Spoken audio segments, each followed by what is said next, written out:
thanks to the MUA for again being prepared to actually lead the charge on bringing the biggest issue for Australian workers, jobs and rights, right here to the steps of Parliament. I reckon there's a few people inside the building who haven't quite got the message yet. We saw some of that last night, but it is great to see us all being here as a movement over the course of this week.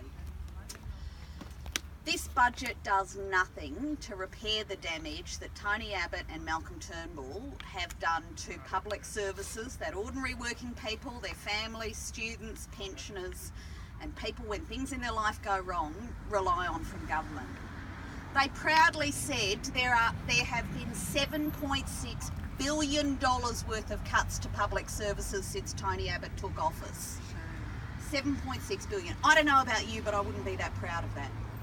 And because of that, government has cut 18,000 jobs. 18,000 decent public sector jobs have gone, and the community is suffering. We have seen debacle after debacle. The Bureau of Statistics, census fail, the tax office. It's great they're saying they'll do something about multinationals, except there's 4,500 less people to actually do that work. In fact, a lot of our members who used to go after multinationals for tax avoidance have been offered jobs in the big four accounting firms, helping corporations avoid more tax, because that's the only jobs going.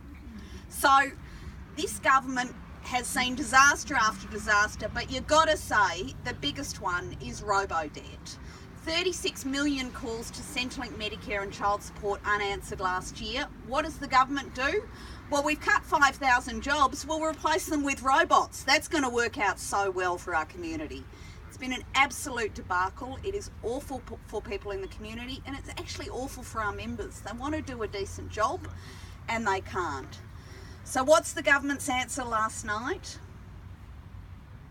1,200 more job cuts. 1,200 more job cuts in an agency that is in crisis. We've just been saying it in the Senate inquiry. Robo-debt, the place is a disaster. They're going to cut 1,200 more jobs. But to add insult to injury, it's okay, government's got a solution. They've got a pilot privatisation program where they're putting 250 jobs into an unnamed private contractor to deliver human services. It is an absolute disgrace. And I can tell you, I got the first text from a rank and file leader on this at 7:36 last night, and they are still going on Facebook at 1 o'clock this morning. Our members are gutted, they are furious, and yet look, they are up for the fights, but they've been fighting for more than 1,000 days, and they shouldn't have to fight this hard just to provide decent services to our community and to keep their jobs. So I say, this is a budget that we have to fight.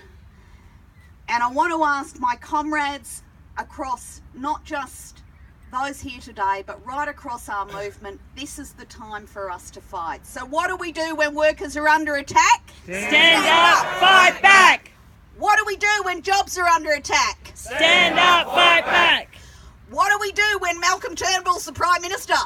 Stand up, fight back! Yeah, look, that's what we've got to do, and I reckon we're up for it. I think we can knock this mob off. Yeah.